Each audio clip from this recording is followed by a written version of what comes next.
Hello, everyone, and welcome to this episode of PodSafe Chocolate. My name is Clay Gordon. I'm your host, and I'm also the creator and moderator, publisher, chief everything officer of TheChocolateLife.com. Today is the September news and AMA Ask Me Anything About Cocoa and Chocolate episode. And before we dive into today's topics, what I want to do is let everybody know that this is the homepage of The Chocolate Life right now. You can go there. Everything is live. And this episode of Pod Save Chocolate is sponsored by the members of The Chocolate Life. If you're not a member of The Chocolate Life, please go there and sign up. There are two join links, one at the top here, and this little avatar icon. If you're not actually signed in as a member, what you'll do is you'll see a join link or the word join. So you can go there and take care of that. Also, while you're at it, if you like this video, give it a thumbs up, subscribe to the Pod Save Chocolate YouTube channel, and support what it is that I'm doing here. I'd also like to remind everybody that no matter where you're tuning in from, whether it's YouTube, LinkedIn, or Facebook, you can go into the live chat on YouTube or the comments in LinkedIn and Facebook and let me know where in the world you are connecting from. And in addition to letting me know that, if you have any comments or questions, if you do have an AMA question or a comment, say, for example, you watched either of the previous two episodes on fermentation, and you've got something you want to ask me about fermentation or some comment you want to make about either of those episodes or any other episode of Pod Save Chocolate, you can please go there. Just put them in the comments. Let me know. I'll get them up on screen. I'll give a shout out to everyone. And then if you have a question, I'll get that up on screen and I'll get it. I'll do my best to get it asked and answered. Now, for every single episode of Pod Save Chocolate, I put together a post.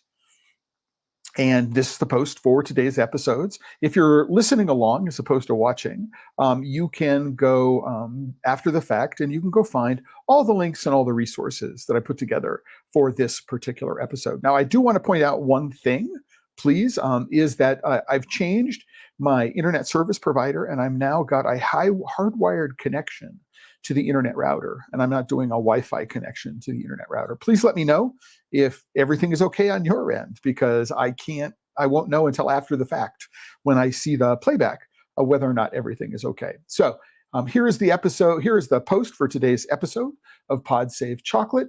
You'll find links on where to watch the archives because you're watching it live. And one thing I've done for this episode, which is a little bit different it's entirely different from previous episodes, is I put together under topics, links, and resources a run of show. And hopefully if you are looking at this post in advance of the episode, because if you're a Chocolate Life member, I send you the link to this post in advance of every episode. So you can go and now take a look at what it is that I'm going to be talking about. So I'm going to be doing this run of show to the best of my ability in advance of every single episode from now on, so you can know what we can talk about. Now, if you're listening, you can't see it. And if you're watching it, it's a little tiny. And I'm doing it because you can go to this episode and have all the links at your disposal at any time. So just you can listen along. And if you are in a setup where you're watching and you do have two monitors, you can go and look at these things as I talk about them. But with all of that, let's get started on today's episode, again, focusing on the run of show. If I bring up stories during the course of the episode, I'll put links to all of the stories onto the page afterwards. But I want to start now. So first news for today is it's the first day of the Dallas Chocolate Festival. So if you're in Dallas, well, they might have been a dinner last night, but today is the first full day of the Dallas Chocolate Festival. So to Sandra Wolf and everybody who's down there in Dallas at FIG, which is the Fashion Institute Gallery, I believe, in downtown Dallas. For everybody who's there, everybody's going to be there over the weekend. Listen, I hope it's a really fantastic weekend for you. I've been to the festival at the current location on one occasion, and I was at perhaps three other Dallas Chocolate Festivals at the previous location in Addison, Texas. I mean, it's a great community. I've had a chance to meet some people, visit the chocolate makers, go visit some of their workshops, and it's a fabulous community. So it's, I'm sad that I'm not able to be there this weekend, but it is a really, really great event. Right. Another event I want to talk about is a symposium, which is going to be held at the end of October. It's going to be the symposium is the annual British Society of Flavorists Symposium. I was there last year for the 2023 Coffee Symposium, talking about communicating the flavor of cocoa and chocolate, about vocabulary and visualization. And I was asked to come back and do a presentation.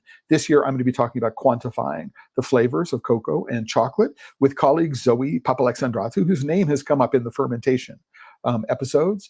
So if you are going to be, if you are going to be in that part of the world, so this is Brussels, the 24th and the 25th of October, please go and take a look at this. The list of speakers is really, really interesting. And I'm really, really excited to be there. And I hope that, if you are at all interested in the whole world of flavor, that this might be a great symposium. I'm also thinking about doing on Saturday afterwards a walking tour of Brussels. So we'll do the Grand Place. We'll walk from the Grand Place up to the Place Sablon. If we have an opportunity, maybe go to Mike and Becky's. There will be an opportunity to have maybe some really good pizza and stuff like that over the course of the day. So if that interests you, let me know. Send me an email at member.support@thechocolatelife.com. Let me know if you're going to be in Brussels, you'd like to know more about the symposium. I'll connect you to the organizer, and you can find out more. You don't have to be a member of the British Society of Flavorists. It's open to the general public. And like one of my heroes in this entire topic, Peter Schieberle, is going to be there. It's a chance for me to meet him for the first time. I've been referring to his work since at least 2012, when I was asked to present to the New York Experimental Cuisine Collective at New York University on the topic of where chocolate gets its taste. And so, I've been a big fan of his work, and I'm finally going to have an opportunity to meet Professor Schieberle in person. I'm really, really excited about that. And of course, seeing my friend Zoe Papalexandratou. That's the first time I've seen her since the last time I was in Europe, I think, which might have been 2020. So I'm really excited to be back. And again, if you're interested at all in the topic of flavor as a professional, this is a symposium you might want to figure out how to participate in. And there's information about joining the symposium on this page. So with that, I also want to talk about a couple of travel programs that are coming up. The first one of which is Discover Chocolate in Ecuador. This is being co-sponsored by Cocoa Supply, and it's happening in the week after the Salon du Chocolat here in New York City. So it'll be a roughly 5-day trip. We're going to be spending some time in cocoa plantations and a coffee plantation, fly into Quito, spend some time at Maquipicuna, then go back to Quito, fly down to Guayaquil, and have an opportunity to visit a couple of cocoa plantations while we're down there. If we're lucky, see a chocolate factory. It depends on a bunch of factors which are out of our control. We got a couple of special things lined up. I'm looking at putting together a couple of special tastings of Ecuadorian chocolate makers while I'm there. So that should be really exciting. And one of the things about this is I'm the guide. And so, if we're traveling, in a car in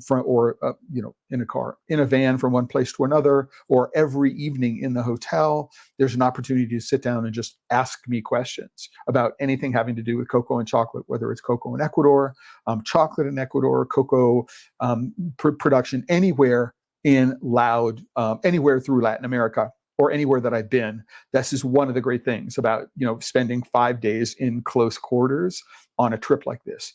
And we're going to be having a special guided tour of the National Cocoa Museum. It's not far from the Malecón. We're staying in a hotel right off the Malecón within a couple of minutes of walking distance. It's a beautiful building. It's a great collection.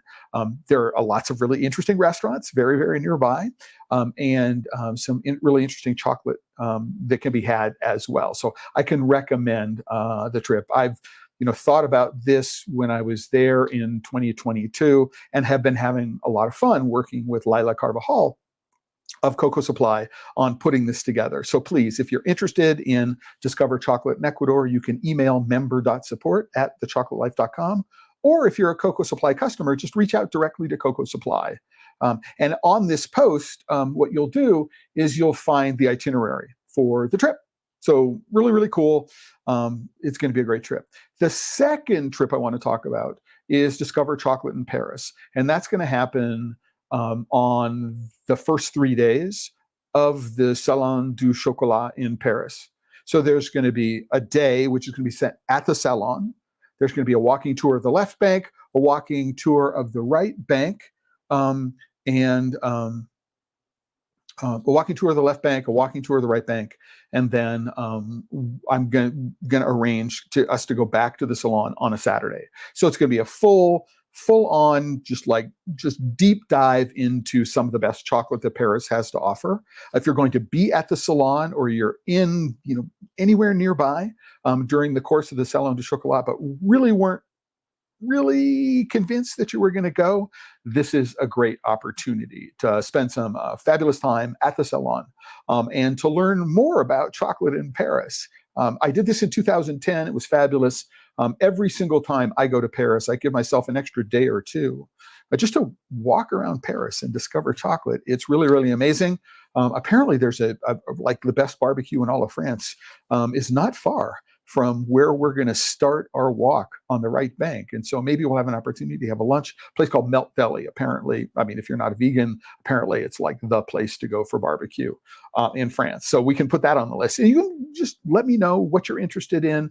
If there's anybody you're interested in meeting, I will provide personal introductions to chocolate makers that I know who are going to be exhibitors at the Salon in Paris. And I'm working with the organizers of the Salon. So we're going to get our tickets and we're going to be able to bypass the line. So we'll be able to walk in first thing in the morning, have as much of the time as we possibly can during the day. And there are two special events. There is an embassy party that the general public doesn't normally get invited to. So people will be able to come there, be a part of my group. We'll be able to go there. And then there's an after party for the AVP Awards. There's a reception for winners. And again, not open to the general public, but as a member of my group, you'll be able to attend that. So a couple of special events, maybe some other things that I'm working on that I can't quite confirm right now, but definitely you can be a part of those things by being a part of this, either of these trips. Really, really fabulous. I'm looking forward to them. So Mark and Yuri at Blue Spruce in Kittredge, Colorado, coming in crystal clear sound and video. Yay. All right. I'm really, really happy about that. Again, this is an untested setup, and I wanted to make sure everything is working. And so the International Chocolate Awards prize announcement and presentation of the 2024 America's Bean to Bar and Craft Chocolatier Competition to be announced New York City on Thursday, September 12th, 2024. Well, so there you go. I don't know why the organizers of the ICA don't have me on their press list, but they don't have me on their press list. So this is not something that they send to me, but if you are, Mark, if you know, or Yuri, if the both of you know where it is going to be held next Thursday, what I can do is I can add that information to today's post for people who might be looking at the post after today's episode. So let me know if you do know that information.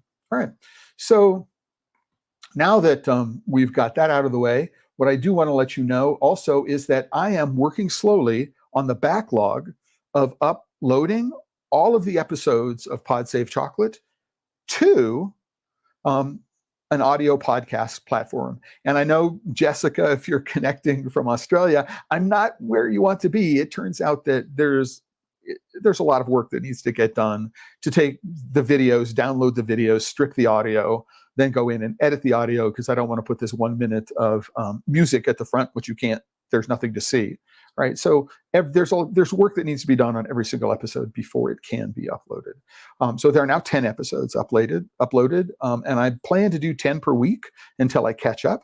And then I want to go in and upload each new episode within 48 hours or so of it going live. So if you want to, you can click on the link here. It says audio podcast status update.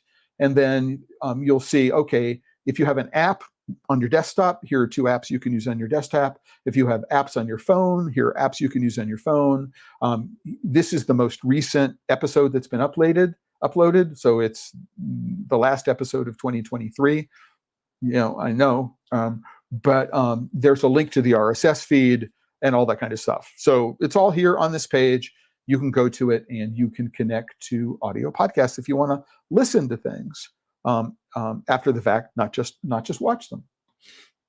So there's that. So subscribing will, also be really, really valuable. So the next thing I want to talk about is where are we with respect to the markets. So these are links. This is to a website called barchart.com. And what we can see is that the cocoa futures price for this month is at roughly $9,500 a metric ton. And over the next 18 months or so, 2 years or so, for some reason, they're expecting it to go down under 5,000. Not entirely sure what to think about that. There's a story that I'm going to get to that we may want to rethink this. But my point is, if you're involved in the world of cocoa and chocolate, and you were all interested in understanding how the markets are going to be affecting the price of cocoa beans, cocoa butter, cocoa powder, any of the derivatives, once a week or once a month, just check in, right, and see what it is the market has been doing. And so this is a current snapshot based on today. And as a matter of fact, if you see this September link up here, the second one, it will actually update live to the market. Every couple of minutes, you'll see a price change. So you can get an idea of what's going on in the market with respect to bulk and commodity cocoa. So even if you're purchasing specialty cocoa, for the most part, the price of specialty cocoa is pegged to the price of commodity cocoa. It's at a premium. Certainly, when it comes to certifications, it's the market plus. There's also the market plus for some countries. So this will help you understand where pricing pressure is going to be coming from. So I can't. Again, after each one of these episodes every month, if you watch them, go and take a look. If you watch them regularly, because you're watching this one now, you can go take a look at what the cacao futures intraday looks like. Historical prices is also pretty interesting. I'm not certain why I'm not cookied properly, but there is there. But we'll see, the 2026 July futures prices. Then we can look at 2025 July futures prices, 2024 July futures prices, 2023. And so we can see that actually, if we take a look, we can see that we've gone from 3,000 a metric ton to 8,000 a metric ton, right? So you get an idea about what the historical pricing looks like, which is also very, very helpful. I mean, it's really, really helpful to understand what the trends are, and you can get them from this historical pricing graph. Again, spending 5 minutes, 10 minutes taking a look at these once a month is a really good idea to help you understand how the market is betting that the price of cocoa will change. And so as you're thinking about your purchasing decisions, might not be blindsided when the market goes kablooey, right? Really, really, really valuable information. So there's another chart to look at, which is what's called the moving average. And so we can look at today's cash price is 94.96, but the 20-day moving average has been up about 1.8%. The 50-day moving average has been up around 12%. The 100-day moving average is around 6%. And the 200-day moving average is around 27%. And what this is doing is it's giving you a snapshot of volatility and prices. So you get an idea about how much the price is up and down. And so you can look at this not only in terms of today's cash price, but we can look at, say, where have things been going in the futures market. So again, just an understanding of price trends and, in this particular case, volatility. Now, if you have a problem just looking at charts, there's a graph here, and this graph is interesting. This is the 1 year price trend. So you can see that a year ago, we were trading at under 4,000 a ton. We had a peak at over 12,000, and we're currently at over 9,000 a ton. But if you want to get really a better sense of volatility in terms of market pricing, what we do is we have the median price here, 92.36. I believe it's the median price as opposed to mean or average. So you can get an idea about, here's what it's been doing for the last 6 months. It's been going back and forth around this, and you can see just what the volatility is and this is the volatility in the last month. So this is a way to visualize some of those numbers. And so it's really, really helpful to go, if this were a flat line or more or less flat line, we'd see there's no volatility. But in the last month, we can see that the price has been bouncing around between $8 and $10,000, which is quite a lot, but spending most of its time under the median point of 9,200.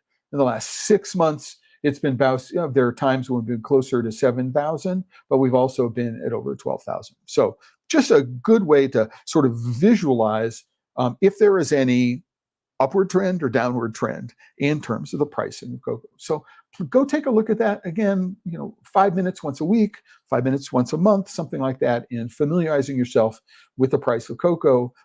If you're buying cocoa beans, you're buying cocoa butter, cocoa powder, this can really help you in your long-term purchase decision making, assuming that you have the resources to buy in advance. Not every maker does, but at least you'll have an understanding of where things are going so you won't be surprised by it. And that's the reason why, as a part of every single one of these episodes, I go and I talk about the price of cocoa based on the markets. Now, I do want to suggest that in my conversation with Bertus Eskus last week, he actually gave me a working definition. I've been struggling to find a definition for what specialty cocoa is, right? What the market, usually what ICCO calls fine and flavor cocoa, what many people might, especially in Latin countries, will call cacao fino y de aroma. How do we talk about that cocoa separately, right? From all the other cocoa, so the bulk and commodity cocoa in the world. And so one of the things that Eskus mentioned, which I think is really, really valuable, it's been really, really helpful to me, is to think that, is to use the ICCO definition. And the ICCO definition, the International Cocoa Organization definition, is around this notion of a commodity cocoa, right? A bulk cocoa will only produce plain cocoa flavor. That's it, right? There's none of the fruit and flowers and spice and the other flavors that people who are, for want of a better terms, connoisseurs of chocolate are looking for in their chocolate. Just straightforward chocolate flavor. And it's a combination of genetics, agronomic processes, and post-harvest processing. All of those things, play into, well, there's also some terroir, agronomic processes, terroir, right, will fit into that. So it's a combination. Specialty cocoa or fine flavor cocoa is cocoa that will deliver you these non-cocoa flavors. So it has the potential, the beans have the potential to deliver fruit and flowers and spice and all of these other notes that we're really, really looking forward to enjoying in a piece of chocolate.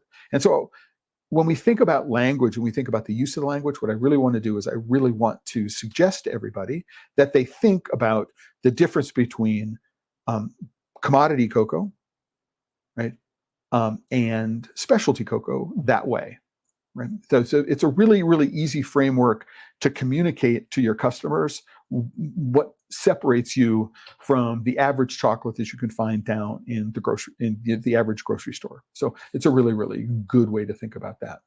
Right? So having got through all of that, I want to say, hey, you're listening to Pod Save Chocolate, and no matter where you are in the world, if you got a question, not only this is a news episode, but it's also an AMA. So if you have anything that you'd like to ask me about cocoa or chocolate, go into the live chat on YouTube, go into the comments on LinkedIn, go into the comments on Facebook, and ask me. Right? I will do my best to answer it. And if I can't answer it for every single episode, if I can't answer it during the episode, for every single episode, there is a member discussion. And so I'll get the question answered in the member discussion after the post. After the episode. So just want to let you know. But if you have anything you'd like me to know, anything you'd like to share, a question that you have for me, put it in the comments and I'll get to it. All right. So this episode on YouTube in the Pod Save Chocolate channel is categorized under news and politics. So we talk about news, spend like 2 minutes talking about politics. And in this particular case, we're going to be talking about the US 2024 general election in November. right? And the number one thing I want to talk about here is the impact of tariffs. Now, one of the presidential candidates has said, let's get rid of the income tax and let's replace it with tariffs on imported goods. Now, he is completely misunderstanding of who pays for the tariffs. He believes that if I put a tariff on imported Chinese goods, then what's going to happen is that the government of China is going to pay these tariffs. And that's not the way it happens. The importer, the company importing the goods into the United States, will be paying the tariff. And the tariff will result, even though it might result in income to the federal government, what it's going to do is it's going to raise prices to consumers. Right. So, for example, if you've been buying packaging in China, right, if the government puts a 100% tariff on imported Chinese goods, then the price of the packaging is going to at least double. If you're looking to China to buy inexpensive equipment, then that equipment is going to at least double in price. If you're bringing in equipment from Europe, it's going to be at least 10%, if not 20% more expensive. Right? If you're importing cocoa beans, right now there's no import tariff on cocoa beans. If there were to be an import tariff on cocoa beans, it didn't matter where the cocoa beans came from, the price would go up at least 10%, if not 20% or more. The same thing is derivados, cocoa butter, everything is going to go crazy. So if you are concerned, if the recent uptick in prices in cocoa, the recent volatility in prices in cocoa have really been a stretch for you as a business, right? Especially if you're a small chocolate maker, what you might want to do is think about your vote, right? Because a vote for one of the candidates is likely to cause at least a 20%, if not more than a 100% increase in what you pay for your raw materials and your equipment. Right? And it'll come in separately. If you're buying molds and the polycarbonate used to make the molds is not made in the United States, then everything's going to be more expensive. There's going to be a ripple effect here. Imported sugar is going to be more expensive than it already is. So if you're buying an organic sugar from Uruguay or Paraguay or someplace like that, it's gonna be more expensive than it already is. So while you may have some very serious reservations one way or the other about the candidates, think about the vote and the impact it might have. I mean, there's no guarantee that if one party gets in that they're actually going to enact these tariffs. No way to know. But it seems to be an important part of their economic plank in the party platform. And so it's something you want to consider. Another aspect of the vote is that one of the parties has suggested that what they're going to do is they're going to put together, they're going to lobby for a $50,000 tax credit for startups. So if you're starting up a business in late 2024 into 2025, if the tax credit does go into effect, a $50,000 tax credit to a startup business is something that can be hugely leveraged. And so there are real differences between the party platforms that if you are a small business in the world of cocoa and chocolate, you might want to think, okay, yeah, I understand about reproductive rights. I understand about, gun stuff, but how is this going to affect my business? How are the differences in economic policies going to affect my business? And am I going to use my vote to be able to say, I am more interested in this economic policy and over that economic policy? And that's the politics of the U.S. General election in November. And I may bring this up again next month, but I think it's really, really important to follow that and to think about how not just be a single issue voter and, not just to think about the impact of the downstream party platform. All right. Having got that, let's get to this month's news. So the first one is, so this is in confectionery news, which if you're not subscribed, you may want to subscribe. So this is, the European Parliament has been asked by confectionery companies in Europe to take a look at what regulatory policies would they be interested in seeing. And there's some interesting statistical data. So this was organized by CowBisco, which is the association for all of Europe when it comes to confectionery and biscuits and other kind of bakery products. And one thing we learned is that there are over 14,000 confectionery companies in the EU, 99% of which are small to medium-sized enterprises. So this gives you just a really simple snapshot of how big the industry is in Europe. But there are some interesting policies that they want to look at. So give new life to free and fair trade in the EU. And you can talk about what that means, but it seemed to be top of line, three top of line. They're talking about free and fair trade within the EU, which is an interesting thing because cross-border trade is supposed to be fairly frictionless. They want help from EU regulatory environments to achieve sustainable supply chains. That's interesting enough to see. And then also they want to harness trust, transparency, and science-based approaches and good governance. So what this tells me is they're interested in regulators focusing on, I see a lot of overlap between number 3 and number 2 when it comes to sustainability. So sustainability requires trust and transparency, and it does require science in order to be able to achieve. Right? But if you are watching this and you are in the EU or you do business with the EU, take a deep dive, right? Go through and read this. Now, unfortunately, one of the things that I am not a fan of when it comes to confectionery news as a platform is they rarely, almost never, publish links to sources.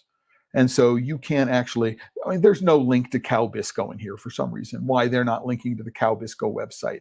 They're not linking to the study. There's a lot more work that needs to be done when you read one of these stories. And I really wish that the publishers would change this policy. It makes anybody who's looking to fact check or to learn more, right, their job much, much harder, right? And, I get the sense that what they're doing here is they're reporting press releases rather than doing any journalism, which I think is a shame.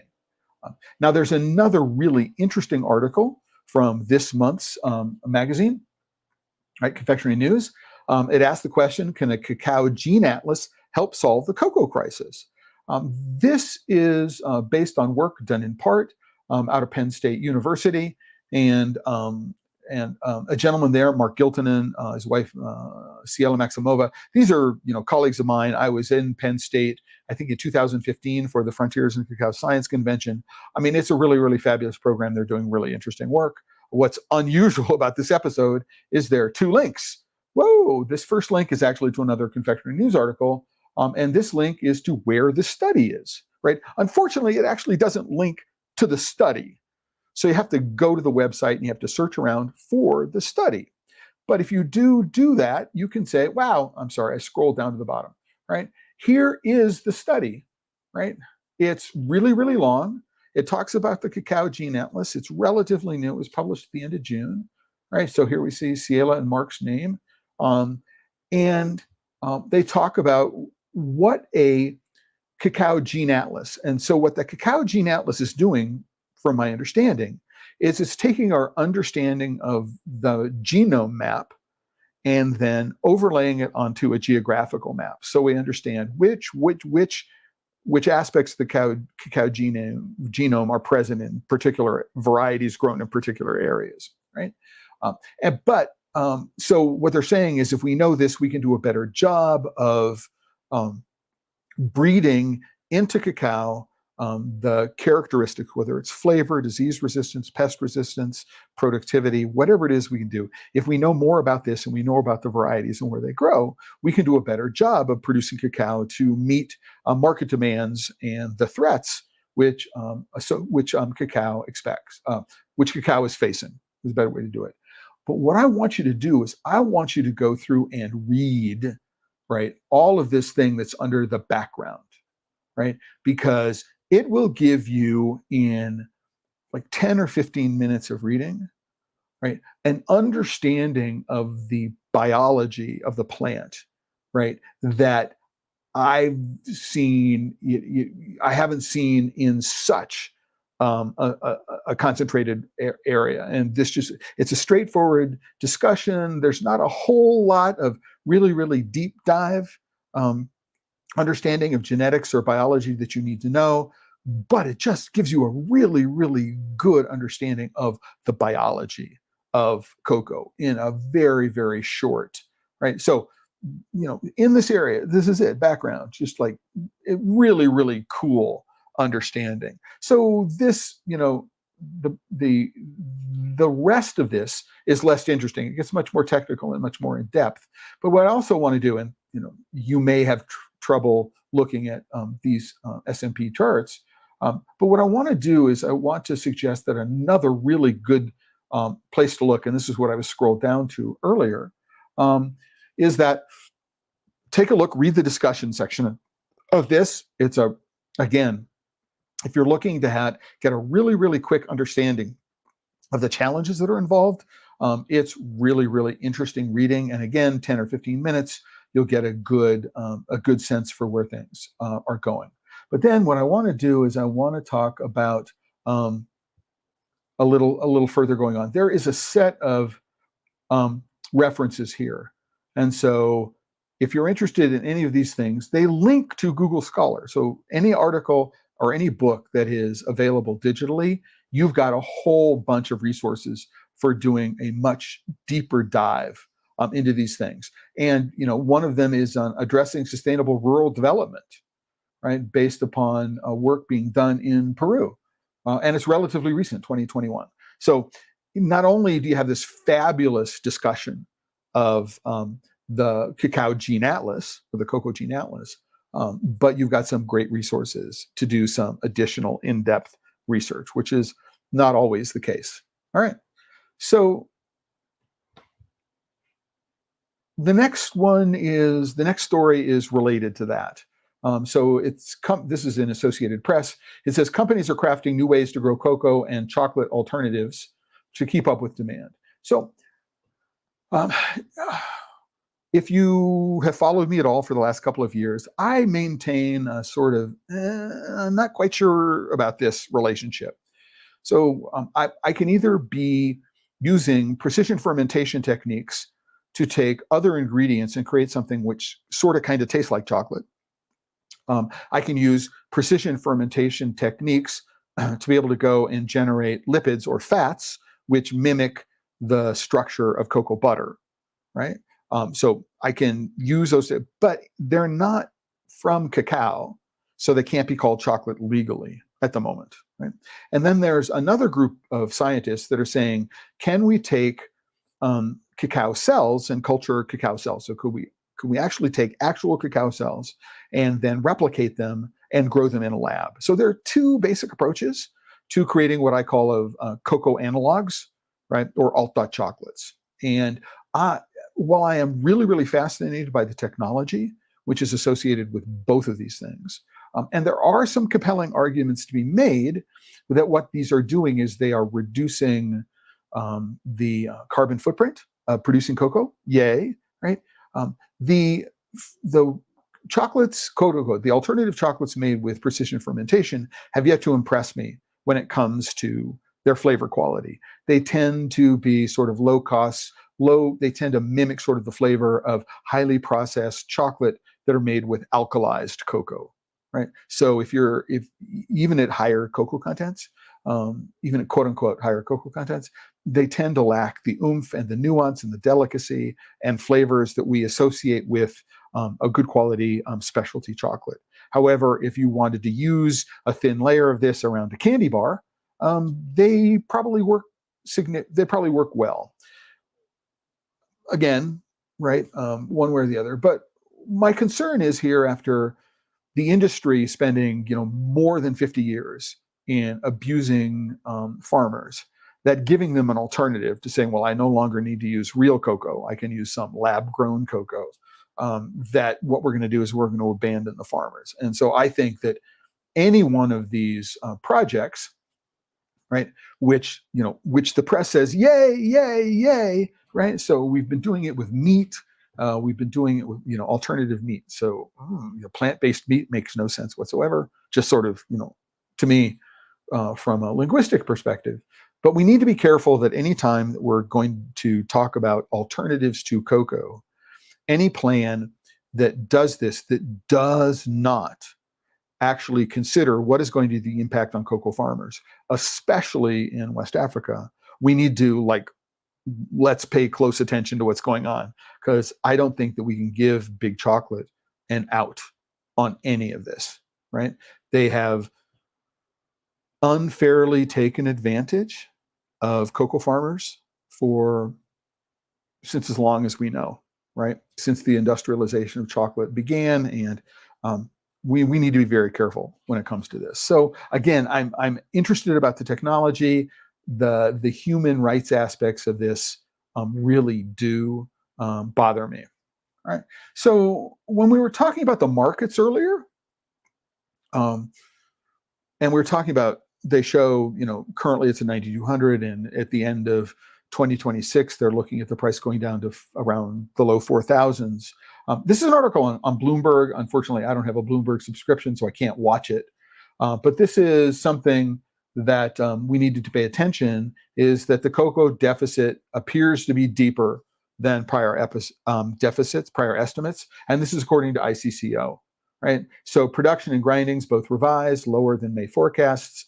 So we need to take a look and see. So this might actually be a reason why we've seen a spike in the last couple of weeks in the price of cocoa. So don't think, right, that just because the market says the price of cocoa should be 4,200 at the end of 2026, that's what the price of cocoa will be, right? There are just people who are hedging their bets and playing trading strategies, and they're hoping beyond hope, right, that the rain and other factors are going to come and the harvests are going to be better than they have been. So pay very, very careful attention to forces other than the market, which are going to be influencing prices. And this is an interesting article. I'm sorry, I scrolled down, didn't take a look. Here's an article in The Guardian, which talks about challenges specific to cacao in Mexico. And this particular article is, as I've read it so far, talks about mainly farmers in the state of Chiapas as opposed to the state of Tabasco. And last time I was there, I think Tabasco was growing about 5 times the amount of cocoa that Chiapas was. But the challenges in Mexico. So if you like Mexican cocoa, I'm a huge fan. I spent 4 years between 2015 and 2019, working down in the state of Tabasco with the Consejo Regulador, looking on increasing technical capacity of Tabasqueño cocoa farmers to think about exports. And so this is, I think, a good job of journalism in terms of diving in to some of the issues which are facing Chiapaneco cocoa farmers. So again, mainly Chiapas. So I would recommend taking a read of it if you're at all interested in some of the socioeconomic aspects of the challenges facing cocoa farmers, not just in West Africa. So we have some idea of what's going on in West Africa, but we rarely hear about places outside of West Africa. And this is a good article to go do just sort of an overview on some of the challenges that we face. Back in the spotlight is this concern over lead and cadmium in chocolate. There was a recent study which has been referred to all over the place. So it says that research in the United States out of George Washington University, right, has shown that, and this is a longitudinal study, between 2014 and 2020, and they looked at 72 consumer cocoa products, and they said 60 some odd % of it had more than the regulatory limits of Prop 65 when it comes to lead and cadmium, although none of them were over the limits in terms of arsenic, which is something you have to worry about in rice. And why aren't people up in arms about rice, right? Arsenic levels in rice, right? It's a similar kind of health problem, right?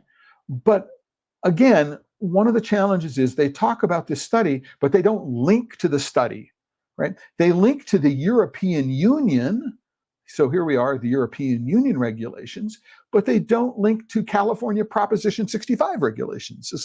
It's so frustrating, right? That the information that you want to get to, and that because this is the internet, you can link to easily, right, is not there. But I did go and find the study. And here is the study, right, that is being referenced. This is George Washington University study. It's a multi-year study into heavy metals of 72 dark chocolate and cocoa products in the USA. But guess what? They don't actually mention the products. Right? So they're in nowhere here is they're saying, here are the products that there are lots of charts, lots of figures, lots of tables, right? But they don't actually indicate what products were tested. So there's no way to know, right, which of the products were tested are out of bounds, right, or above the lower limits. And one of the reasons why that's a challenge is that if you just say this one is above the line and these are below the line, if this one is above the line, you don't know how much above the line. So if the part is, if it's the limit is 100 parts per million, I'm just using a number, and the chocolate tested 102 parts per million, do I really need to worry about it? If something is at 98 parts per million as opposed to 100 parts per million, like, is it so close? I mean, there's none of that information that allows anybody to really assess what's going on here. Nonetheless, I'll put a link to the study and you can go and take a look at it as you want to. Yeah, so I will, Mark, I'm going to put the link to this study in today's post. And so what I'm going to do, so for today's post, you'll see that I have this table, and then below the table, I'm going to put the links to all of the stories that I've been talking about today, right, one way or another. So I will go and do that. So when we talk about the price of cocoa, I mean, one of the things that's been bothering people about the EUDR, it's supposed to come into effect sometime, actually not sometime, on December 31st, 2024. Bang. Everything needs to be in place for January 1, 2025. But there's some question about whether or not there might be some delays. One of the things we know about delays, one of the things we know is about uncertainty in a market, is that uncertainty and volatility is not good when it comes to prices. And so go take a look when it comes to EUDR stuff going forward, right? And if this is something you want me to do more of a deep dive on, I don't know how many people are watching this or have to worry about exporting into the EU. It's something that can be considered. And I also have a connection on LinkedIn that is involved in satellite mapping. And so maybe we can understand about satellite mapping and its role. But related to this story is this story from the World Cocoa Foundation. Again, excuse me for that, that it sets out risks assessment for EUDR compliance. And again, this is confectionery production. It's the same people who produce confectionery news. And one of the things that's missing here is there's no indication of what the World Cocoa Foundation policy is here, right? And they're talking about big companies, Cargill. Why do I care about Cargill?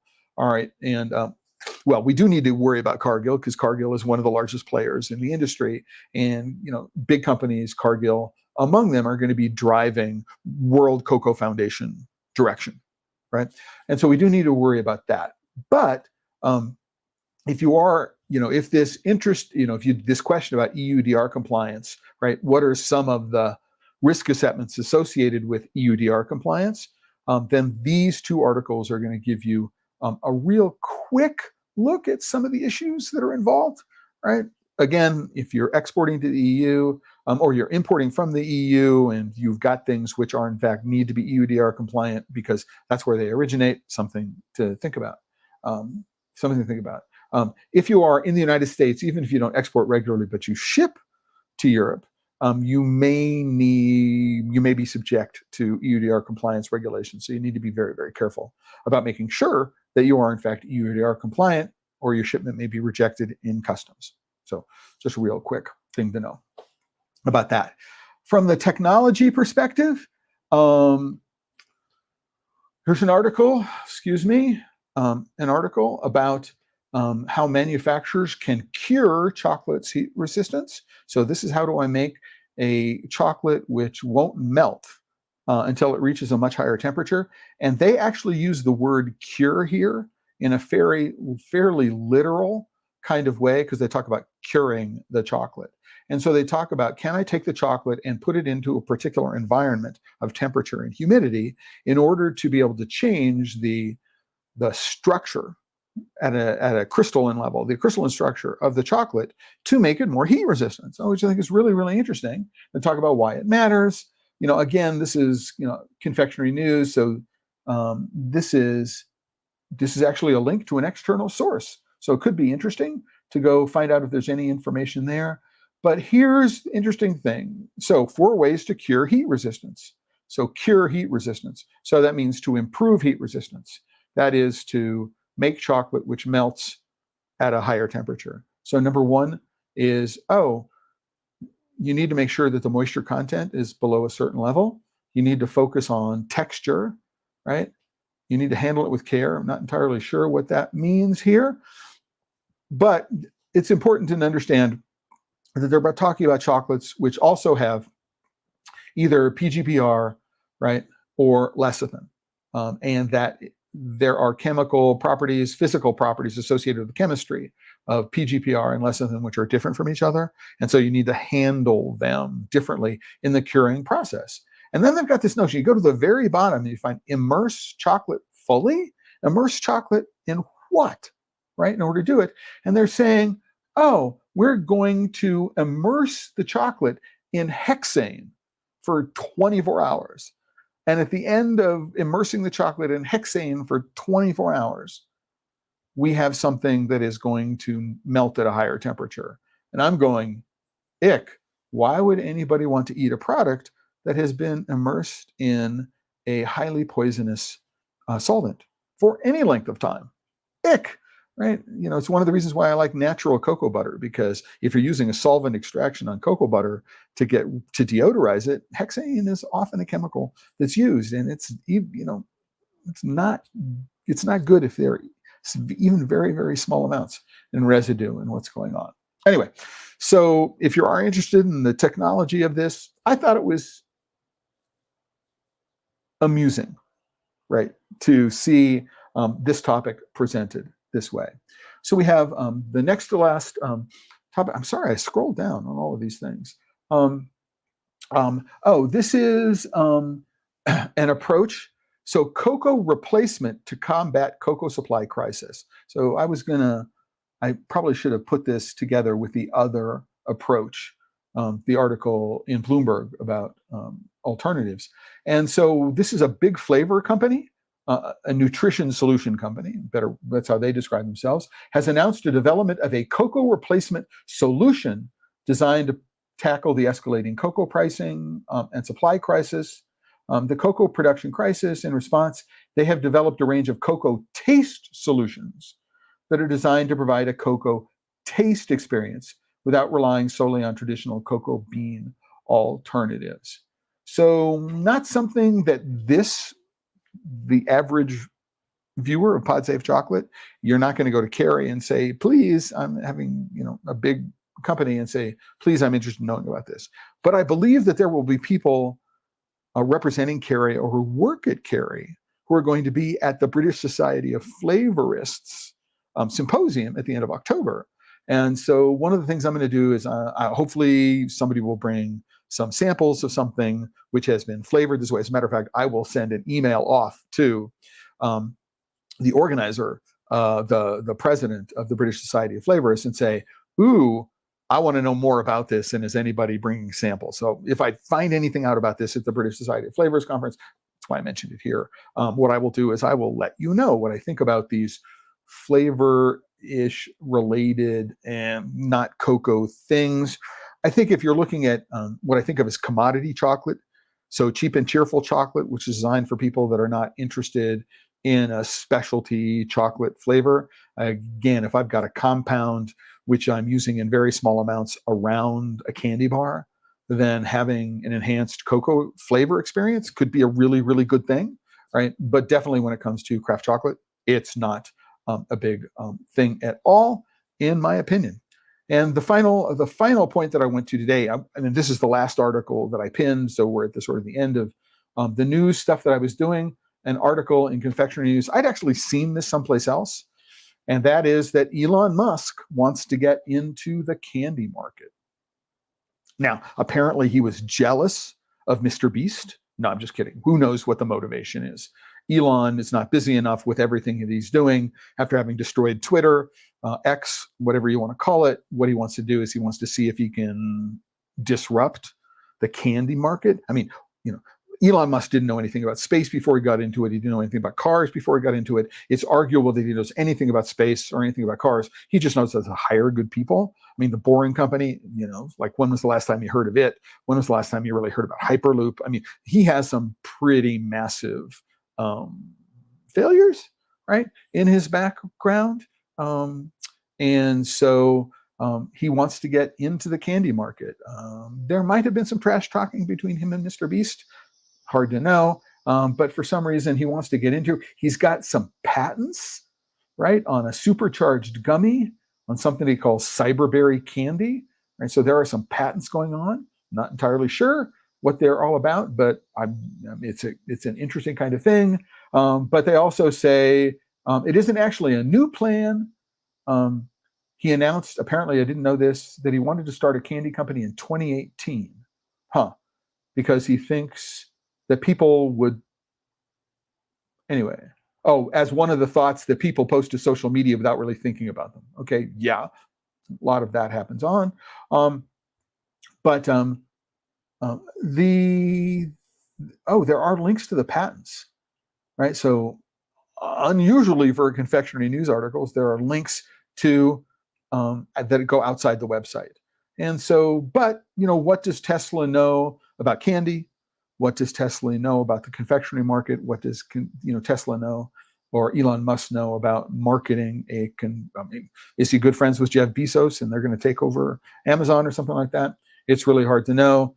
I'm going to follow them just because I have this sort of morbid curiosity about what Musk does, how his entering a market changes things, and maybe we'll be. I'm not going to get into there, but you get the idea. And so that's the news for today, for this month. Again, I'm going to put the links to every single one of those articles, and if I have links to studies, I'm going to put the links to the studies that you can go and look at, and they will be added in the next hour or two below this table.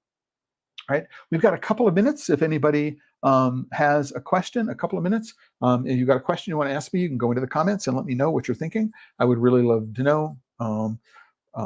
As I wait for those things, I just want to remind everybody that every episode of Pod Save Chocolate is sponsored by the members of The Chocolate Life. Right? If you're not a member of The Chocolate Life, you can go click on the green button up here.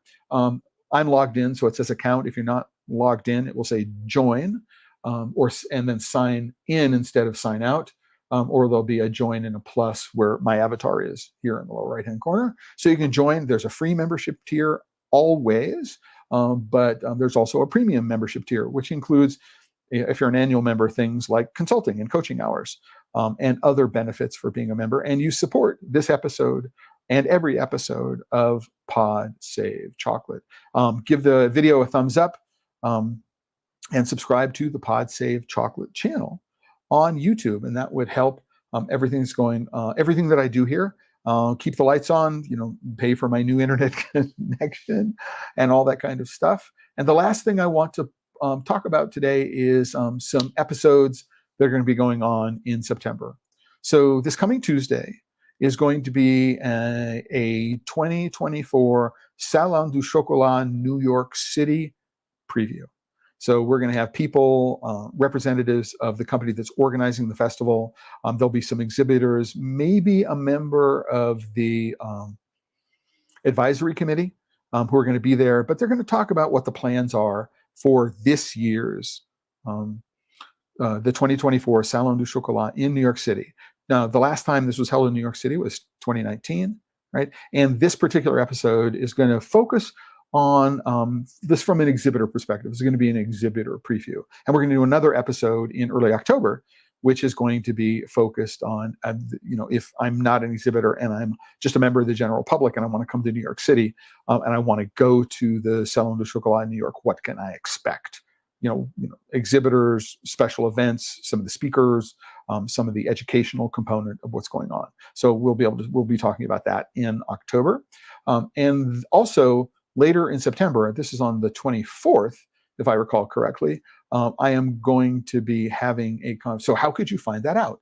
Oh, as a matter of fact, if you go to the post for today, I believe that one of the things I do is there's a section down here on future episodes. Yay.